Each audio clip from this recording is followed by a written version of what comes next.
ekspor-impor atau perdagangan internasional. Nah, di dalam mekanisme yang akan kita bahas minggu depan ya. Hari ini kita masuk ke permasalahan. Nah, di dalam melakukan perdagangan internasional, tentunya ada masalah atau problem yang sering terjadi, yang sering dialami oleh pihak ekspor atau eksportir atau importir. Nah, di dalam berbagai referensi yang kita baca gitu ya, yang mungkin ada yang sudah pernah mempelajari. Nah, salah satunya yang bisa kita pelajari adalah pertama distance ya, jarak. Nah, ini sudah pasti akan menjadi permasalahan karena antara eksportir dan importir itu posisinya ada di berbeda negara. Ya, semakin jauh negara tersebut, baik eksportir dan importir, tentunya kendalanya kan semakin besar. Karena barang itu mungkin saja tidak langsung dikirim ke negara tujuan, tetapi mungkin dia transit ke negara lain. Itu akan menambah lagi permasalahannya. Jadi permasalahan distance ya, jauh dekatnya negara baik eksportir dan importir. Kemudian yang kedua adalah perbedaan bahasa ya. Nah, perbedaan bahasa ini mungkin saat ini sudah banyak bisa diatasi ya. Karena memang secara aplikasi atau kamus bisa kita langsung cari secara internet ya. Nah, berbeda dengan zaman dahulu yang memang medianya sangat terbatas. Nah, perbedaan bahasa ini banyak terjadi berpengaruh ketika eksportir atau importir melakukan jual beli. Baik dari dokumen yang digunakan, tentunya akan menggunakan dokumen bahasa pada umumnya ya, dengan bahasa Inggris. Nah, dalam hal ini, kalau eksportir dan importir ini memang sudah cukup maju ya, dia sudah bisa mengerjakan karyawan yang memang jago bahasa Inggris, itu berbeda dengan eksportir atau importir yang masih amatir, sehingga ini akan menjadi kendala. Kemudian yang ketiga, risk in transit. Nah, ini yang saya sampaikan tadi, yang di awal bahwa dengan jarak yang cukup jauh ada antara eksportir dan importir, maka kemungkinan barang itu transit di suatu negara itu sangat besar terjadi. Nah, dengan transitnya barang yang dikirim tersebut akan mengalami kendala, ya. Kemungkinan ya, jadi tidak semuanya. Artinya dengan barang yang tidak langsung dikirim ke negara tujuan, maka kemungkinan masalah yang terjadi di negara transit bisa terjadi. Kemudian intense competition ya, artinya semakin tinggi atau semakin maju, semakin berkembang perdagangan internasional, maka kemungkinan persaingan itu semakin tinggi, sehingga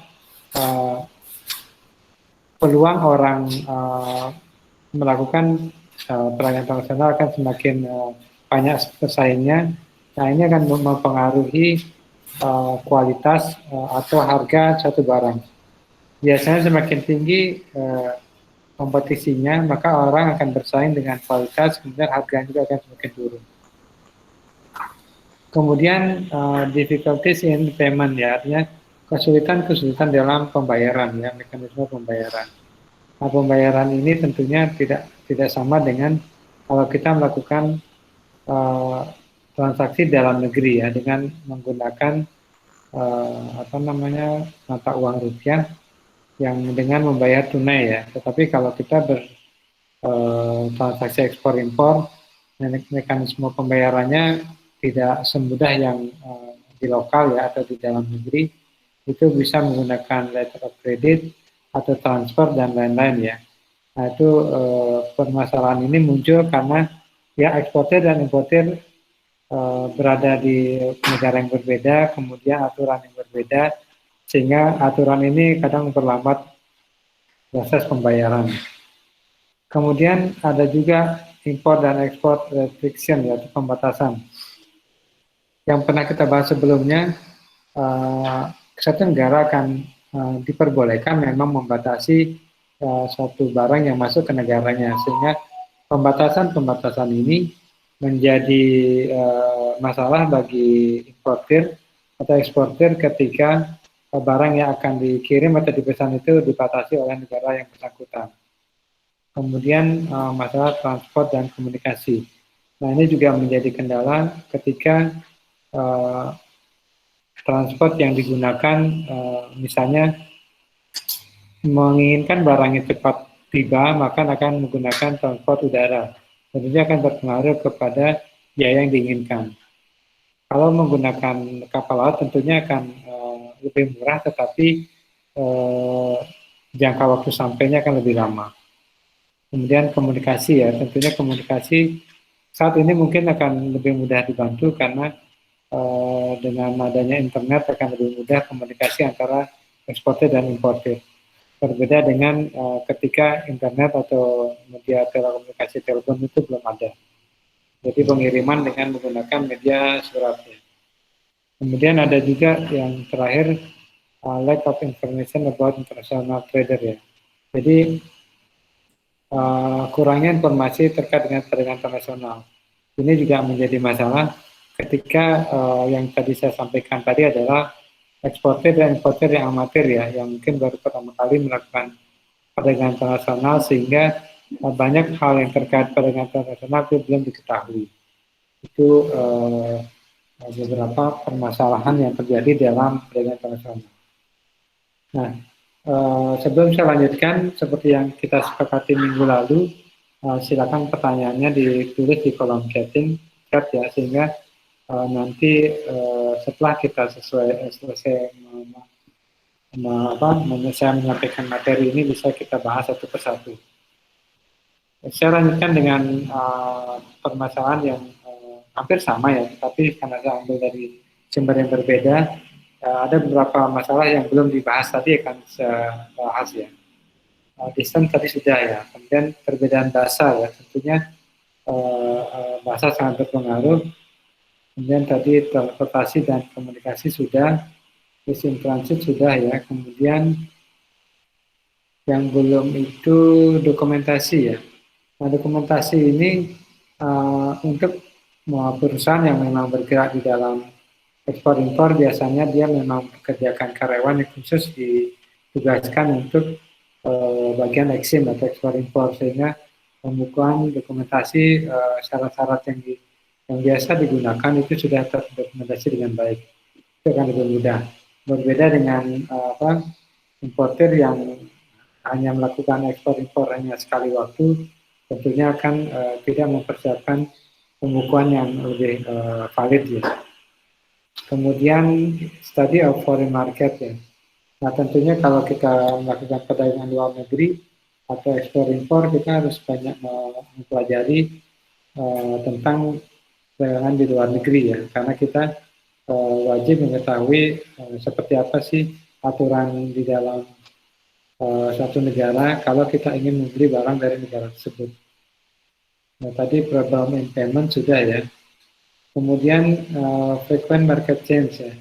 Nah, perubahan yang terjadi di dalam pasar tentunya akan sangat berpengaruh kepada para eksportir atau importir, mengingat barang-barang tersebut begitu cepat berubah, sehingga kalau terjadi keterlambatan di dalam clearance barang ya, artinya misalnya kita mengimpor barang dari Singapura ke Indonesia, ketika barang itu target kita bisa kita terima dalam waktu 1 atau 2 hari, tetapi kalau ada permasalahan di pengurusan baik di pelabuhan atau di bandara, barang itu misalnya baru bisa dikeluarkan dalam waktu sebulan, maka bisa saja barang yang di pasar itu sudah harganya lebih mahal, kemudian ada beberapa yang sangat update dengan model ya, sehingga ketinggalan. Nah, ini akan tidak menarik lagi kita jual di pasar.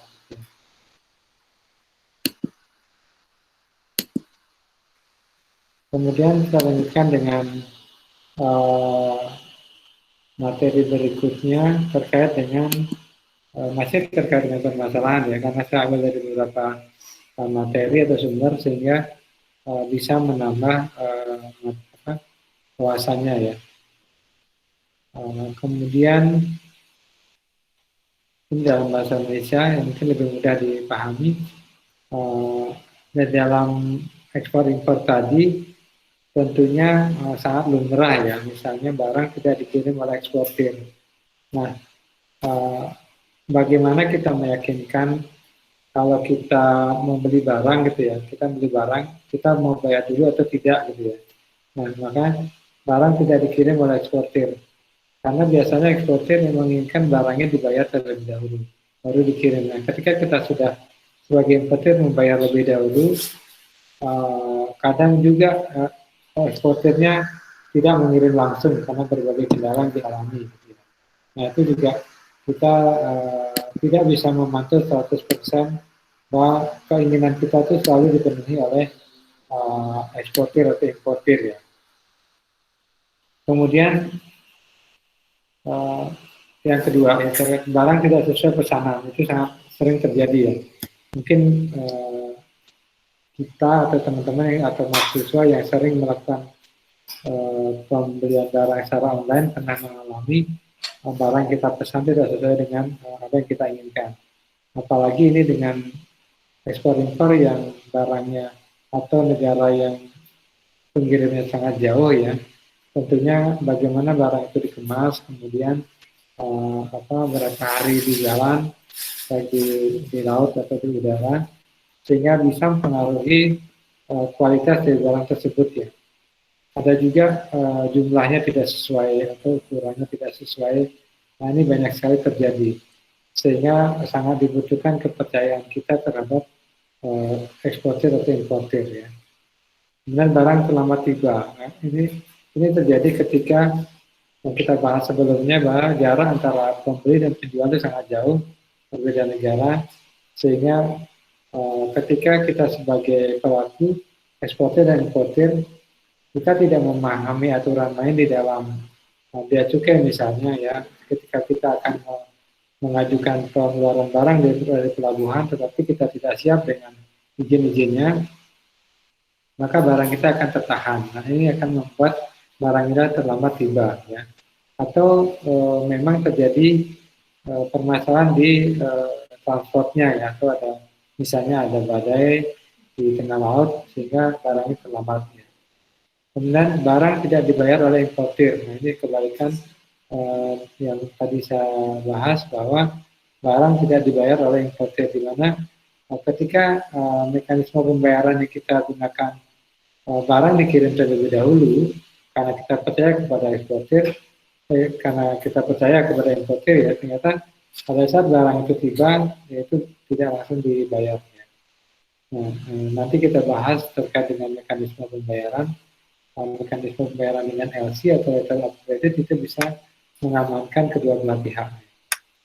Kemudian pembayaran terlambat ya, artinya tadi hampir sama dengan yang sebelumnya ya. Jadi janji di dalam sales contract yang kita sepakati kadang tidak disepakati atau ditepati oleh importir, sehingga barangnya sudah diterima tapi pembayarannya tidak dilakukan sesuai dengan kontrak yang ada. Kemudian barang hilang ya, itu mungkin terjadi ketika barangnya katakanlah di dalam ekspornya ini tidak dalam satu kontainer ya. Misalnya barang kita digabung dengan barang lain yang istilahnya konsolidasi ya. Jadi dalam satu kontainer itu kita berbarengan dengan berbagai importir ya, yang dalam pemesanan dalam satu perusahaan, sehingga pada saat barang itu dikeluarkan bisa saja itu bercampur dengan barang lainnya. Kemudian barang tidak bisa diimpor atau diekspor karena aturan. Nah, tadi yang dibahas terkait dengan tata niaga ekspor-impor itu, jadi sebaiknya memang kalau kita mau impor barang atau mengekspor barang, kita harus mengetahui apakah barang itu boleh diimpor atau tidak ke negara kita, atau boleh nggak kita mengekspor barang itu ke negara tujuan. Nah, sebelum barang kita itu tidak bisa masuk atau menjadi barang yang tidak dikuasai ketika barang itu sudah sampai di negara tujuan. Kemudian barang melebihi kuota.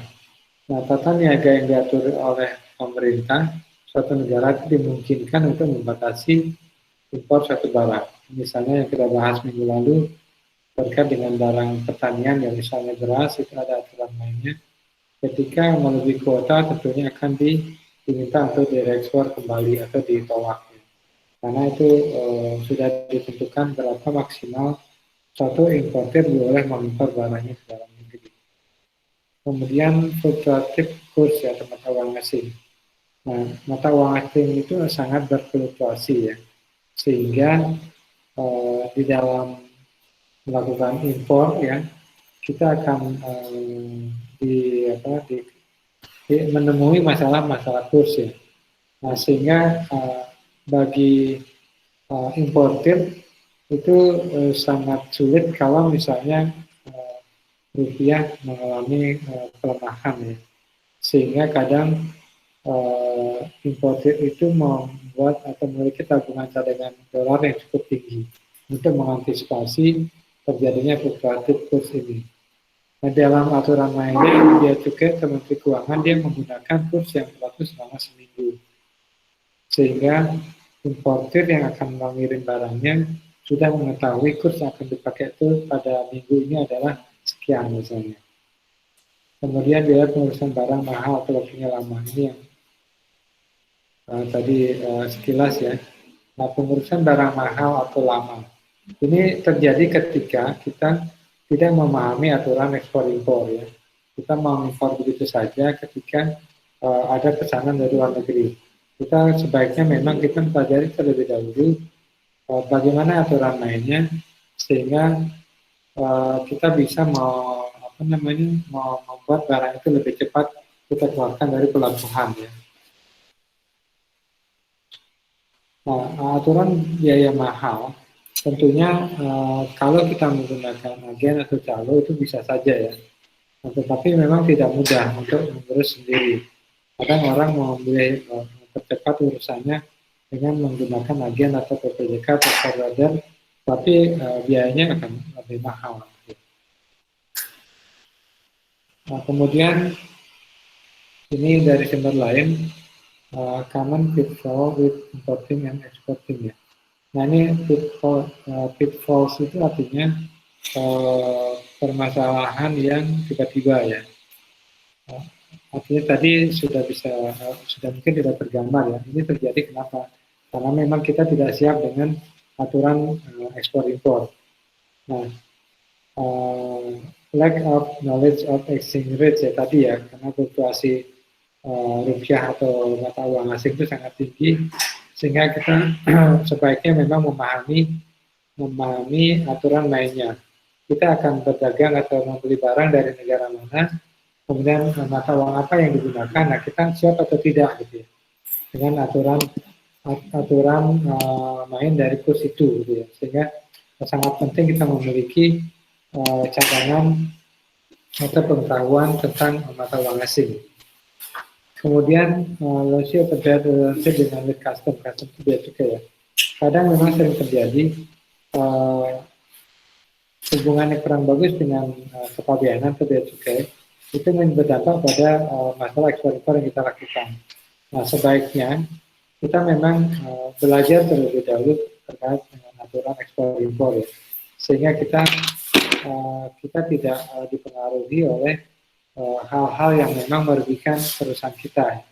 Artinya kita ikutin aturan mainnya, kemudian kita paham dengan aturan mainnya, kita akan lebih mudah menjalani kegiatan ekspor impor tersebut. Kemudian making brave ya, artinya kita mensuap ya. Memang itu sering terjadi ya ketika kita ekspor impor atau importir tidak mengikuti aturan main, dia menggunakan jalan pintas, dia akan melakukan suap kepada petugas gitu ya. Sehingga kalau dalam hal barang yang memang sesuai, yang dibayar sesuai itu tidak masalah. Tetapi kalau misalnya barang yang diimpor itu memang dilarang atau tidak sesuai jumlahnya, ditemukan oleh petugas itu menjadi masalah hukum yang menyulitkan bagi eksportir atau importir. Kemudian being clueless about import protection ya, artinya tadi ketika kita tidak mengetahui aturan main dari pembatasan tata niaga ekspor impor, itu akan menjadi masalah ketika barang kita tiba atau baik di negara kita impor maupun negara tujuan. Nah, ketika barang kita sudah sampai, kemudian barang itu tidak bisa kita keluarkan karena dilarang, itu kita akan diwajibkan untuk mengekspor kembali atau barang itu wajib dimusnahkan. Itu akan sangat merugikan. Kemudian ada masalah failure to conform to packaging ya, atau kita memang tidak memahami bahasa hukum aturan di dalam perdagangan ekspor impor. Ini menjadi masalah ketika aturan hukum yang berlaku di suatu negara kita tidak pahami, atau kita gagal memahami aturan main di negara tujuan gitu ya, sehingga barang yang kita akan ekspor atau impor itu mengalami kesulitan. Kemudian unfamiliarity of Incoterm ya, atau how they affect sales. Nah, terkait Incoterm ini aturan main mekanisme penyerahan barang gitu. Nanti kita bahas juga kan, artinya apakah kita menggunakan Incoterm yang kita gunakan sekarang di Indonesia menggunakan aturan CIF ya, Cost Insurance Rate. Ini belum kita bahas. Artinya ketika kita membeli barang, bahwa barang yang kita impor itu tanggung jawab kita sebagai pembeli itu beralih dari eksportir ke importir itu ketika barang itu tiba di pelabuhan kita. Nah, ada namanya aturan main importer itu ex-work gitu, di gudang penjual. Jadi penjual itu menyerahkan barangnya atau tanggung jawab itu beralih ketika barang itu sudah kita ambil di gudang penjual. Dan misalnya kita membeli barang impor dari Singapura, jadi kita yang mengambil barangnya dari gudang penjual di Singapura, nah itu sudah menjadi tanggung jawab kita. Kemudian bad record keeping, artinya pembukuan yang kurang bagus yang tadi sudah saya jelaskan sebelumnya. Kemudian permasalahan tadi ya, permasalahan tadi itu bisa dikelompokkan menjadi dua ya, kurang lebih ya. Itu eksternal dan internal. Nah, eksternal itu misalnya kepercayaan antara eksportir dan importir ya. Nah, kepercayaan ini sangat penting ketika kita akan melakukan ekspor impor. Nah, ketika kita belum tahu bagaimana profil dari eksportir atau importir, pasti akan mempengaruhi cara bayar yang kita gunakan. Kalau kita mengetahui, misalnya kita sebagai importir, kita sudah tahu, kenal dengan eksportirnya, kita berani membayar terlebih dahulu barangnya atau menggunakan metode advance payment ya, sehingga barang kita bisa dikirim lebih cepat. Nah, kepercayaan ini sangat penting ketika kita melakukan perdagangan ekspor impor. Kemudian permasalahan pemasaran marketing ya. Ini lebih ke bagaimana kita memasarkan barang kita ke luar negeri, media apa yang kita gunakan sehingga mudah barang kita diketahui oleh importir. Kemudian sistem kuota kondisi hubungan dagang. Nah, tadi negara itu memang diperbolehkan untuk melakukan kuota atau pembatasan barang yang boleh masuk ke suatu negara. Sehingga ini menjadi masalah bagi kita pengekspor. Kemudian keterkaitan dalam keanggotaan organisasi internasional. Nah, mungkin pernah mendengar kerjasama internasional, misalnya yang paling dekat adalah ASEAN ya. Ketika kita melakukan kerjasama dagang, kita akan negara Indonesia dengan misalnya Singapura yang berada di satu kawasan ASEAN, maka menggunakan mekanisme ASEAN di mana barang impor yang kita beli dari misalnya dari Singapura ada yang memang digunakan atau diberikan dia masuk nol ya, dengan preferensial tarif namanya ya.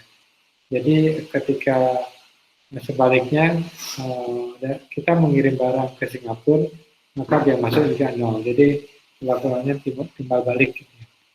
Ada juga ASEAN melakukan bersama dagang dengan Cina, gitu ya. Jadi kalau kita sebagai negara anggota ASEAN, kita juga bisa mendapatkan pembebasan bea masuk kalau ketika kita impor dari Cina. Nah, keanggotaan satu negara dalam organisasi ini itu wajib diketahui oleh para eksportir atau importir. Kemudian kurangnya pemahaman atas kemudahan yang diberikan kerjasama internasional. Nah, ini juga terkait dengan tadi, ketika kita melakukan impor atau ekspor, kita tidak memahami aturan kemudahan yang dimiliki oleh suatu negara dengan kerjasama internasional itu, maka itu merugikan kita sebagai eksportir atau importir. Kemudian yang internal. Internal artinya di pihak perusahaan sendiri ya. Misalnya persiapan teknis perizinan usaha. Nah, dalam prakteknya memang setiap usaha itu wajib memiliki izin. Nah, ini menjadi penting ketika kita akan melakukan ekspor atau impor. Izin usaha yang kita miliki itu akan wajib kita beritahukan ke instansi terkait, sehingga kita diberikan izin melakukan ekspor atau impor. Kemudian kemampuan dan pemahaman transaksi luar negeri. Ini sudah kita bahas ya. Jadi semakin kita menguasai aturan lainnya, maka akan lebih mudah kita melakukan transaksi tersebut ya. Ketika kita tidak paham, maka banyak masalah kita hadapi. Itu makanya menjadi dianggap menjadi permasalahan internal. Ya. Kemudian yang ketiga, pembiayaan. Nah, pembiayaan tadi mekanisme pembiayaan atau pembayaran ya, atau pembiayaan ini misalnya importer itu eksportir itu akan mendapat pesanan dari luar negeri dalam jumlah yang cukup besar ya. Keterbatasan pembiayaan yang dimiliki oleh produsen itu mempengaruhi dari kesiapan dia menyiapkan barangnya. Jadi dalam pembiayaan ini kadang pemerintah membantu dengan subsidi.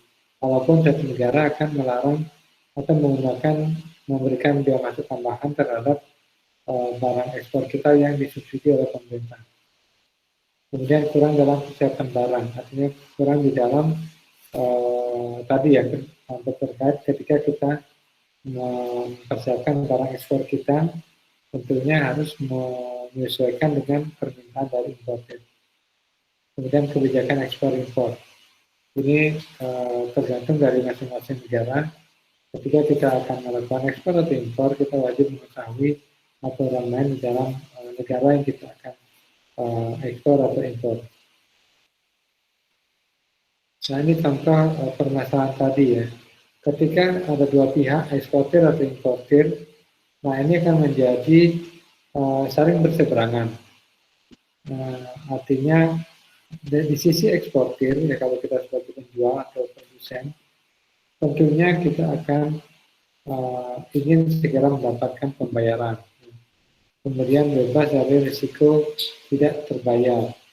Kemudian bebas dari risiko pengiriman. Nah, di pihak importir itu sebaliknya ya. Mereka menginginkan segera menerima barangnya. Kemudian bebas dari risiko barang. Jadi apa yang dipesan itu harus sesuai tepat waktu diterima, kemudian bebas dari risiko pengiriman.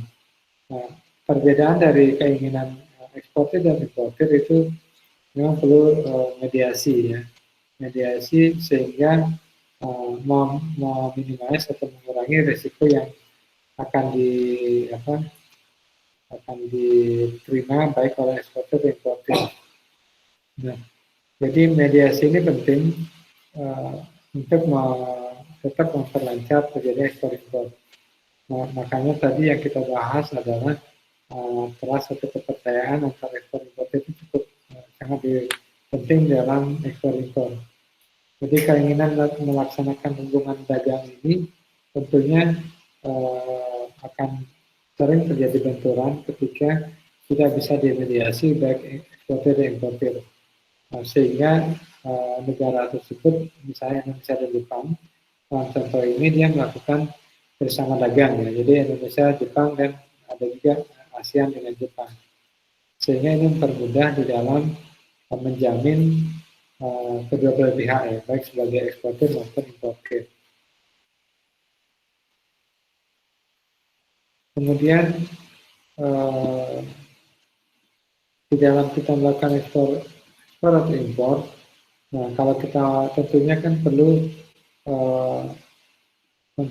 kontrak dagang ini ya, artinya gini, kita bagaimana cara kita mencari pembeli di luar negeri, atau bagaimana kita mencari barang pada saat kita akan mengimpor barang, ya tentunya perlu mencari informasi lebih luas lagi ya. Dan dari mana kita bisa mencari informasi tersebut ya untuk bisa melakukan kontrak dagang, misalnya dari buku petunjuk perdagangan yang berisi nama ya, ini kayak buku panduan ya, buku panduan, walaupun sekarang kan bisa dengan googling, dengan di berbagai website bisa kita temukan di internet ya. Kemudian mencari dan mengunjungi perusahaan di negara lainnya. Kalau kita langsung datang ke luar negeri memang butuh biaya yang cukup besar, tetapi akan lebih dipercaya. Karena kalau kita lewat browser atau di internet yang tidak kita langsung datang, kita tidak mengetahui secara real posisi kebenaran dari perusahaan, kemudian barang yang dijual seperti apa. Ada juga meminta bantuan bank, ya. Jadi bank di dalam negeri yang memiliki kontrak dengan bank di luar negeri, korespondennya itu bisa saling berhubungan. Jadi bisa menghubungkan kedua nasabah sehingga lebih aman ya. Ini terkait lebih pada saat pembayaran ya. Misalnya dia menggunakan taksi untuk letter of credit, itu memang harus ada bank korespondensinya di luar negeri. Kemudian bisa juga membaca publikasi dagang dalam dan luar negeri. Ya. Kemudian konsultasi dengan pengusaha dalam bidang yang sama.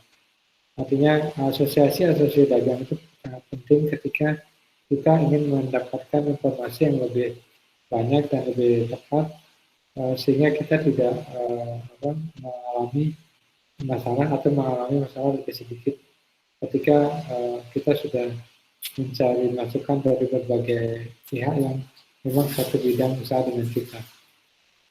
Kemudian iklan atau melakukan perwakilan dagang. Nah, perwakilan dagang itu juga ada ya. Jadi misalnya kita di Singapura atau di Eropa ada perwakilan perdagangan kita yang memang bertugas untuk membantu para eksportir kita di dalam menjual barangnya ke luar negeri. Dan iklan, dan pameran, expo, ini sering terjadi ya.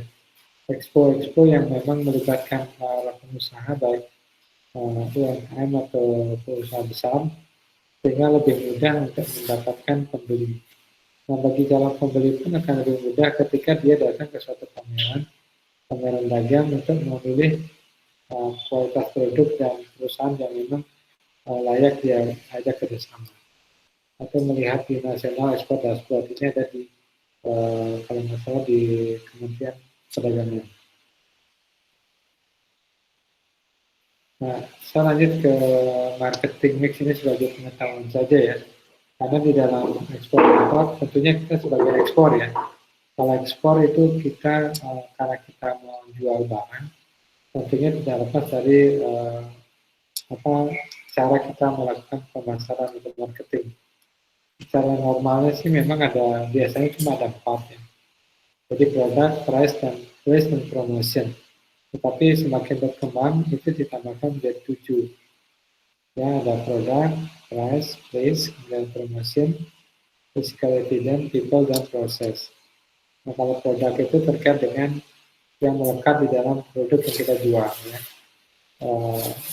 Features-nya apa, kemudian kualitas seperti apa, kemudian bagaimana kita membuat merek sehingga branding ya, sehingga produk kita itu dikenal gitu. Dan bagaimana pengepakannya, packaging seperti apa sehingga menjadi menarik konsumen. Kemudian pelayanannya ya, bagaimana layanan yang diberikan, baik itu layanan pada saat barang itu dibeli maupun garansinya pada saat purna jualnya. Kemudian harga. Setelah kita memiliki suatu barang, bagaimana kita menentukan harga suatu barang? Tentunya ada price strateginya. Nah, misalnya kalau kita menjadi eksportir atau importir, nah eksportir ya. Nah, apakah barang yang kita jual itu sudah banyak di pasaran atau tidak? Kalau sudah banyak, kita harus mengetahui pesaing kita dari negara mana, kemudian barang yang dijual itu tipenya seperti apa, harganya berapa. Nah, itu sehingga kita bisa membuat suatu pricing yang tepat. Dan dari juga allowance ke diskon, yang artinya apa kita memberikan diskon pada saat pembelian barang kita ya, atau kita memberikan mekanisme pembayaran yang lebih mudah gitu ya, payment terms-nya. Artinya tidak harus dibayar tunai, bisa dengan kredit atau dengan bertempo. Kemudian place, tempat ya. Di mana kita akan menjual, nah dalam bahasa ekspor impor ini, ke negara mana kita akan menjual barang kita. Tentunya kita harus melihat persaingan tadi ya, atau negara mana yang paling membutuhkan barang kita. Nah, tentunya kita bisa melihat dari berbagai sumber ya. Kemudian channel apa yang kita gunakan, media apa yang kita gunakan di dalam promosi atau menjual barang tersebut. Kemudian skop pasar seperti coverage berapa gitu ya. Kemudian lokasinya di mana, kemudian bagaimana persediaan, kemudian bagaimana tempat pengirimannya. Nah, terkait dengan lokasi ya, artinya kalau kita ekspor-impor ke suatu negara lain akan berbeda. Misalnya kita mau mengirim barang ke Singapura atau kawasan Asia dibandingkan ke Eropa, tentunya kan transportasi akan lebih mahal. Apakah kita menggunakan transportasi udara atau laut, itu akan menentukan cost yang kita akan kenakan ke dalam barang-barang kita. Kemudian promosi ya, promosi menjadi apa kita akan gunakan promosi ya, apa hasil promotion, apa advertising, atau PR atau direct marketing, itu tergantung dari barang kita, kemudian ke negara mana kita mengirim atau menjualnya. Kemudian physical evidence ya, apa sih yang ada di dalam fisiknya ya, fasilitas apa yang ada di dalam perusahaan tersebut ya. Ini mungkin kalau untuk ekspor-impor kita bisa berkunjung ke negara produsennya atau penjualnya, di situ kita bisa melihat seberapa besar, kemudian bagaimana dia peralatan yang digunakan ya, bagaimana produk itu dibuat, itu akan mempengaruhi minat si importer atau pembeli, apakah dia tertarik dengan barangnya atau tidak. Non people ya, ini terkait dengan si kalau untuk proses people physical evidence itu memang termasuk baru ya terkait dengan marketing ya. Tapi itu terkait karena memang akan mempengaruhi dari barang yang kita kirim atau kita jual. Artinya bagaimana pihak yang terlibat di dalam produsen tersebut atau perusahaan tersebut merekrut calon-calon karyawannya ya, rekrutmen, kemudian pelatihannya, kemudian uniformnya seperti apa ya, interaksi seperti apa, ini akan memperlihatkan budaya dari perusahaan tersebut. Kemudian proses ya, nah, perusahaan yang besar yang sudah sangat maju, dia akan memiliki standar SOP, standar operasi prosedur yang sangat jelas ya, standar kualitas, standar pengiriman ya, standar barangnya sudah sangat jelas, sehingga itu menjadi mudah ketika menerapkan pesanan yang cukup besar. Itu pertambahan ini lebih ke marketing ya, artinya lebih kepada ketika kita akan menjual suatu produk, itu apa saja yang kita perlu persiapkan. Nah, kemudian permasalahan terkait pemasaran ya. Nah, marketing itu memang tidak mudah dan tidak murah ya. Pastinya semakin besar kita melakukan promosi, pemasaran tentunya akan menggunakan ongkos atau biaya yang lebih besar juga ya. Nah, pertama kan kita menentukan harga barang. Ketika kita sudah menentukan harga barang, kita tambahkan dengan biaya promosinya. Ya. Ongkos ini akan menentukan. Kemudian sifat dan tingkat persaingan. Nah, semakin banyak pesaing kita, itu akan semakin sulit untuk membuat marketing strategi. Karena kita banyak hal yang perlu dipersiapkan, terutama dari harga ya, kemudian kualitasnya, cara penjualannya itu sangat menentukan. Ya. Kemudian luas dan sifat permintaan. Nah kalau misalnya permintaannya cukup banyak, itu kita siap nggak melayani dalam jumlah yang besar dan waktu yang sesuai ya, cepat. Kalau dalam konteks ekspor impor ini, biasanya ekspor itu kan sebelum dipesan dalam jumlah banyak, dia akan memberikan contoh atau produk contoh, yaitu kita kirim. Nah, kadang masalahnya barang yang contoh dikirim itu berbeda dengan barang yang dipesan dalam jumlah banyak, karena pembuatan dalam jumlah besar itu berbeda kualitasnya.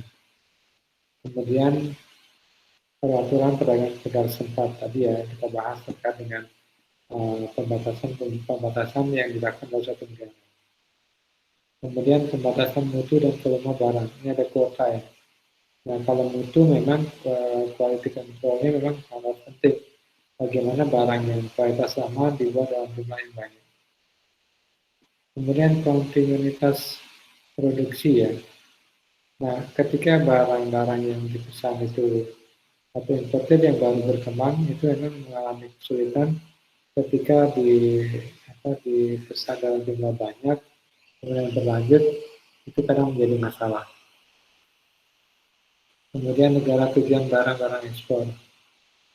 Nah, kita harus mengetahui aturan main dari negara tujuan barang kita yang akan diekspor ya. Bagaimana aturan mainnya itu harus kita pahami. Kemudian daya saing rendah dalam harga dan waktu penyerahan. Ini kembali kepada tidak siapnya produsen di dalam menyiapkan barang dalam jumlah besar dan waktu yang cepat, ya. Sehingga menjadi kalah dengan negara lain yang memang bisa memproduksi dalam jumlah yang besar dan cepat dan negara lebih murah. Kemudian daya saing dianggap sebagai masalah intervensi eksportir, padahal sesungguhnya menjadi masalah nasional.